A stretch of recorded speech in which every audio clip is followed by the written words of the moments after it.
Hola chicos, continuamos con el curso de Angular. Como habíamos visto en la clase pasada, que íbamos viendo la comunicación entre componentes, habíamos hablado de que el siguiente tema que íbamos a ver es el ciclo de vida de un componente, ¿sí? Ya que este ciclo depende de, o sea, la explicación de cada una de las fases de este ciclo de vida habla de lo que serían los inputs de los componentes. Necesitamos ver otro tema primero antes de arrancar con esto.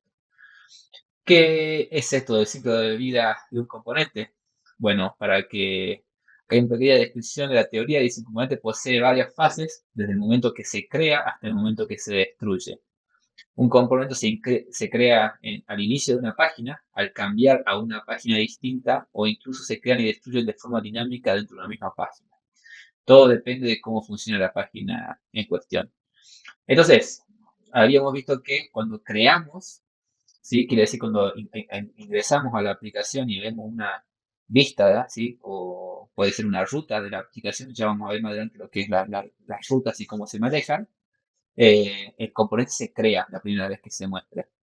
También, si uno abandona esa página porque navega hacia otra página, pasa lo mismo, ese componente se destruye, ¿sí? Para que no permanezca en memoria y toda la información y los datos de ese componente se destruyen. Si a eso se refiere con que se destruye, se borran y el componente que tenía algún tipo de proceso o información que haya estado funcionando se elimina.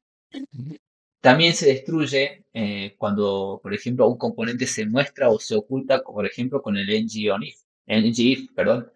Si recuerdan, con el ngIf nosotros podíamos, en base a una expresión, mostrar o ocultar HTML, pero también podíamos mostrar o ocultar un componente.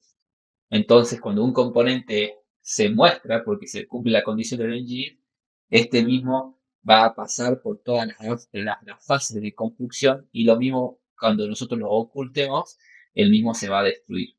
Entonces, eso es una pequeña introducción, digamos, de lo que serían las fases por las que pasa un componente. Eh, y ahora vamos a ver, primero que nada, vamos a ver las fases más comúnmente usadas, y vamos a dejar algunas que, si bien son importantes, por ahí son para casos mucho más específicos, y no las vamos a tocar por ahora en el curso.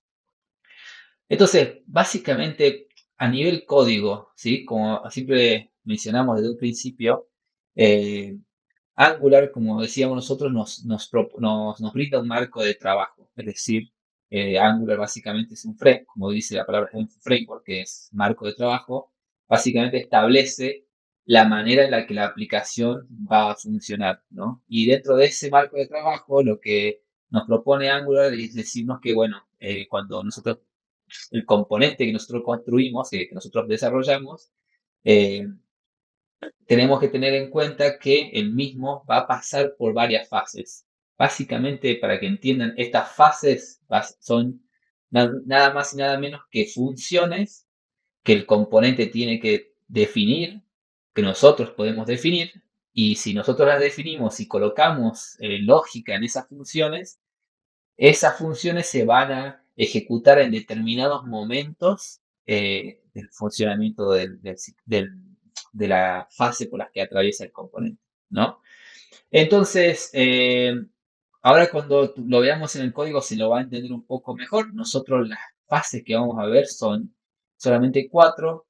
Vamos a ver lo que es el constructor, ¿sí? El ng-on-init, el ng-after-view-init y el ng-on-destroy, ¿sí? Ahora vamos a ver uno por uno qué particularidades tienen, así se entiende mejor cómo funciona. Entonces, la primera fase, que es más que una fase del componente, tiene que ver con una fase de la clase, ¿no? Si los que saben de programación sabrán que una clase, en el caso de nuestra clase, que es una clase TypeScript, siempre tiene un constructor, ¿sí? El método constructor nosotros lo hemos visto, hasta ahora no lo hemos definido, pero lo podríamos definir, ¿sí? Siempre se define con la palabra constructor, ¿sí? Más adelante vamos a ver que en este constructor nosotros podemos inyectar dependencias al componente, y podemos acceder a servicios, o también, si el componente se puede inicializar de esta manera, de una manera dinámica, se pueden pasar parámetros en este constructor. Este constructor eh, siempre es lo primero que se ejecuta al crear una clase, ¿no? Al instanciar una clase cuando se está instanciando, se ejecuta este constructor. Entonces, por definición, siempre va a ser el primero en ejecutarse y esta fase ocurre una sola vez, ¿no? Cuando inicia el componente. Un poco de lo que dice la definición, también nosotros acá podríamos inicializar variables de nuestra clase, ¿no? Si tenemos variables que no son los inputs de las variables de la clase que nosotros necesitamos utilizar y por alguna razón, en base a quizás información de uno de los servicios, queremos inicializarlo, lo podemos hacer aquí. También vamos a ver más adelante que quizás podemos inicializar un formulario, ¿sí? Y cosas por el estilo. La siguiente fase, ¿sí? Es la llamada ng-on-init, ¿sí? Que en esta se encarga de inicializar datos que no forman parte del constructor, ¿sí? Con los sistemas de comunicación del componente, con otros componentes, veremos esto más adelante. Este es un buen momento para hacer tareas como llamadas a servicios externos o APIs, ¿sí? La particularidad de el ng-on-init, ¿sí? Que esta función se ejecuta, ¿sí? Nosotros para utilizar esta función tenemos que llamar a la función ng-on-init con ese nombre y podemos, para respetar la interfaz de TypeScript, tenemos que implementar la interfaz onInit que está en el Angular Core, ¿sí? La particularidad del ng-on-init es que esta fase se va a ejecutar antes de que haya inicializado el template, es decir, el HTML de nuestro componente. Pero se va a ejecutar una vez ya estén inicializados los inputs de nuestro componente. Esto es importante ya que quiere decir que si nuestro componente es el hijo de otro y está recibiendo, ¿sí? A través del input una variable, y nosotros a esa variable sabemos que la necesitamos para inicializar o ejecutar alguna lógica de negocio del componente, es un lugar adecuado hacerlo en el ng-on-init, ya que la lógica que se ejecuta aquí, si nosotros inicializamos otras variables, ¿sí? Por ejemplo, si en base al contador nosotros quisiéramos definir, por ejemplo, text classes o text style que definen los colores, ¿sí? del contador, el mismo debería estar en el ng-on-init, ya que el counter, ¿sí? Tomaría su valor, ya estaría seteado en esta fase. Entonces, este es el mejor lugar para hacerlo. También se utiliza para hacer llamadas a servicios, a APIs. Ya vamos a ver cómo se hace la comunicación con el backend. También se aprovecha esta fase para lo mismo. Entonces, luego del ng-on-init, la siguiente fase es el ng after init. Muy, muy parecido al anterior, ¿sí? La particularidad del after init, ¿sí? Es que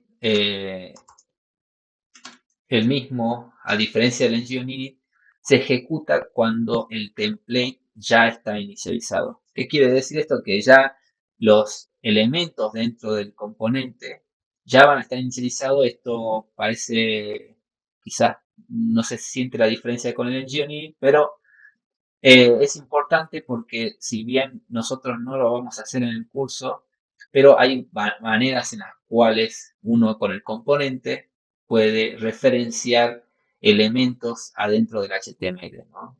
Y también componentes internos. Entonces, si nosotros necesitáramos ejecutar lógica que depende del HTML, ¿sí?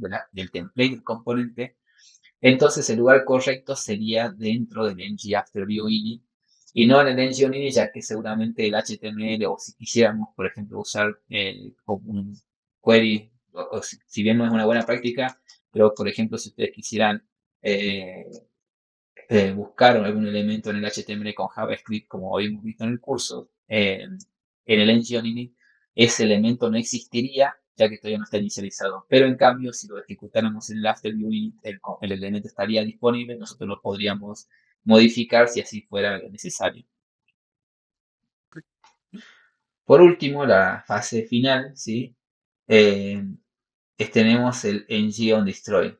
Esta es la última fase del ciclo de vida. Como les dije, esta se ejecuta en el final eh, cuando el componente se oculta o se navega a otra página o se mueve a otra vista, ¿no? También tenemos que implementar la interfaz onDestroy. Y una vez esto, podemos crear el método ngOnDestroy. Entonces, siguiendo con lo mismo que hemos hecho con el console log, vamos a hacer console, soy el ngOnInit de click. Y acá vamos a hacer el ng after view init. En el caso del ng onDestroy, para que ustedes entiendan, si bien acá todavía no tenemos un ejemplo claro, deberíamos ejecutar lógica que tenga que ver con liberar la memoria o servicios que estemos utilizando. Un ejemplo claro puede ser que, por ejemplo, supongan que ustedes tienen un set timeout. Por ejemplo, yo podría poner un timeout ref, ¿sí? Y puede que ustedes quieran, ¿sí? Pueden poner un número aquí. Entonces puede que ustedes en su engine ejecuten un setTimeout. Este es un ejemplo, digamos, sin sentido, pero lo vamos a tomar de esta manera. Este setTimeout, a los que lo hayan tenido que utilizar hasta la altura en JavaScript, saben que nos devuelve una referencia, ¿sí? al timeout que se está creando. Supongamos que este tiene un número muy alto. Por alguna razón nosotros ejecutamos. Este timeout podría ser una lógica, soy un timeout. Y el mismo, ¿sí? El mismo, al ejecutarse el ngOnInit, este timeout quedaría funcionando en memoria y en el lugar correcto, ¿sí? Supongamos que si el componente se destruye antes de que este timeout se ejecute, el lugar apropiado para destruirlo sería en este lugar. Entonces podríamos hacer un clear timeout y tener timeout ref, ¿sí? Y de esta manera podríamos tener este timeout se podría detener en el caso de que el componente se haya sido destruido antes de que se haya cumplido el tiempo. Un ejemplo más claro de esto sería, por ejemplo, si hiciéramos una llamada a una API, podríamos detener esa llamada, o por ejemplo, si tuviésemos alguna conexión, algún servicio push and pull con WebSocket, que se llama, algo un poco más avanzado, pero que se utiliza, por ejemplo, en un chat, ¿sí? En los chats que ustedes utilizan, se crea una conexión con un servidor. Entonces, el lugar apropiado para cerrar esa conexión sería en el ng destroy del componente. Igualmente, nosotros ahora vamos a ver un poco, eh, vamos a comentar este ejemplo de timeout, ¿sí? Y vamos a correr esta aplicación para que podamos ver cómo se ejecuta y en qué orden los distintos fases del componente, ¿no? ¿Sí? ¿Se acuerda que habíamos visto nuestra página de esta manera? Y si vemos la consola, ¿sí? Pueden ver que el orden de ejecución de los elementos, ¿no? Tenemos que el constructor de click, el ngOnInit, el ngAfterViewInit, ¿sí? Y ahora vamos a hacer algunos ejemplos. Si bien el ngOnDestroy no se está ejecutando porque el componente no se está destruyendo, vamos a ver cómo funciona el ciclo de vida teniendo en cuenta, ¿sí? Que tenemos la estructura de padres e hijos. Entonces podemos cambiar acá los console log para ver la diferencia entre los console log del app component y el click, ¿sí? Vamos a implementar las distintas interfaces para seguir buenas prácticas. Y lo vamos a poner aquí. Entonces, una vez importado todas las interfaces para que no quitarnos este error, podemos refrescar y podemos ver cómo se van ejecutando las distintas fases entre padre e hijo. Podemos ver que el constructor de app se ejecuta y seguidamente se ejecuta el constructor de click, ¿no? Luego vemos que el ngOnInit se ejecuta y recién luego del ngOnInit se ejecuta el ngOnInit de click. Un poco lo que veíamos de que el ng-unit se ejecuta, ¿sí? Antes de que el template del componente se ejecute. Esto quiere decir que este ng-unit se ejecuta y todavía no se ha inicializado el componente hijo, que es el click. Luego esto vemos que el afterViewInit se ejecuta antes que el padre, ¿sí? Esto nos muestra de nuevo, volviendo al mismo ejemplo, que el click se ejecuta y se inicializa su template antes porque el afterViewInit del app debe ejecutarse cuando el template del app haya terminado, que termina cuando su componente hijo ya se ha inicializado. Entonces por eso que se invierte el orden en este caso. Ahora también vamos a ver un ejemplo, ¿sí? Vamos a agregar un poco de lógica al contador para que el mismo se oculte, ¿sí? Se oculte cuando se llegue a cierto valor. Vamos a agregar, para hacerlo más claro, un botón, algo bastante simple, que sea, que al hacer clic, vamos a poner hide, vamos a poner ocultar contador, que va a inicializarse en falso. Y vamos a usar el ngIf, como habíamos hablado. Y acá en el clic del botón, para hacerlo bastante simple, vamos a hacer ocultar contador igual a true. Entonces, con esto vamos a poder ver el ng-destroy de cada componente. Ocultar ngIf, ocultar contador, vamos a false. Y a las condiciones al revés, perdón, con eso. Y vamos a ponerle un texto al botón para que se vea. Contador. Entonces, si se fijan, ya se han ejecutado las distintas fases y cuando yo oculto el contador, vamos a ver, soy el constructor de click, que el log que yo escribí, me olvidé de actualizarlo, soy el ng-onDestroy de click. Entonces, ahora si yo aprieto ocultar, podemos ver que el ng-onDestroy se ejecuta correctamente. Obviamente ya nuestro contador no está presente, pero si yo pusiera otro botón que sea el opuesto, ¿sí?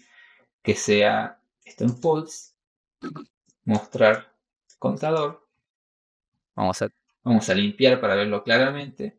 Cuando yo lo oculto, el ng-onDestroy se ejecuta, y si yo lo muestro nuevamente, vamos a ver que se vuelven a ejecutar todas las fases del componente click. Esto es lo que un poco veíamos en la teoría de que les decía de que las fases se ejecutan dependiendo de cómo se crean o destruyen, dependiendo de la lógica que tiene una misma página. Esto es el ejemplo claro que acabo de mostrar, que a medida que yo lo oculto se destruye, y si yo lo quiero mostrar, se va a volver a crear. Esto tiene sentido ya que podemos, estos datos, si es que el componente tuviese una lógica más compleja, los datos del componente desaparecerían, y si se mostrara y nosotros en este componente, por ejemplo, tendríamos llamadas a un backend, se ejecutarían nuevamente esas llamadas y se volverían a traer nuevos datos respecto al componente. Por último, antes de terminar esta sección del curso, vamos a setear, ¿sí? Vamos a crear timeout para ver cómo tiene sentido lo que sería el ng-onDestroy. Vamos a colocar un tiempo mucho más corto de 3 segundos. Soy un timeout, vamos a ver cómo esto puede ejecutarse o no si es que nosotros ejecutamos el ng-onDestroy a tiempo. ¿Sí? Vamos a ver que este console log se ejecuta o no dependiendo de las cosas. Si nosotros ocultamos y mostramos el contador, vamos a ver que después de 3 segundos aparece el soy un timeout. ¿Sí?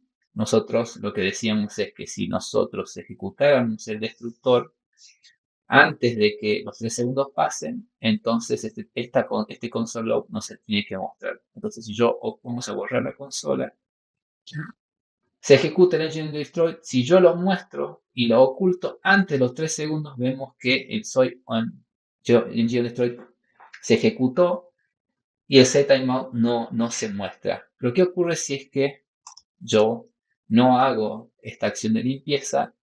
Entonces vamos a ver que estamos viendo el setTimeout, vamos a ocultar, ¿sí? Vamos a limpiar un poco, mostramos, y si oculto, soy el ng-onDestroy de click, pero aún así ven que se ejecuta este callback que está en el timeout, ya que no lo hemos limpiado correctamente. Si bien en el caso de del timeout es un ejemplo bastante absurdo, sí puede ocurrir que nosotros ejecutemos acá, inicialicemos algún proceso con mucha complejidad y además también puede hacer, como decíamos, una llamada al backend y que esta llamada al volver traiga datos y se ejecute cierta lógica y quizás hasta puede ser una lógica con problema de performance.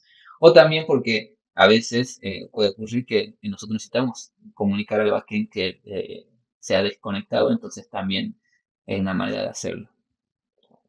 Con esto podemos entender, ¿sí? De manera simple las distintas fases del componente de Angular, ¿sí? Si bien no hemos entrado muy en detalle con cada una y necesitamos ver si más adelante vamos a tener más ejemplos a medida que avancemos en el curso, es muy importante que ustedes entiendan este concepto de que son, son funciones que Angular se encarga de ejecutar a partir de las distintas fases en las que pasan los componentes que nosotros construimos. Es una abstracción que nos crea Angular, sí, pero nosotros debemos, como estamos utilizando un framework, eh, abrazarnos, ¿no? De lo que nos brinda el framework para nosotros sacarle provecho. Ya vamos a ver, como les dije, más adelante cómo esta fácil se puede utilizar y nosotros sacarle provecho. Hasta acá lo que sería el ciclo de vida de componentes. En el próximo video les voy a plantear un pequeño ejercicio para crear componentes y creemos una pequeña aplicación a partir de la cual vamos a más adelante continuar el desarrollo y seguir los nuevos temas del curso.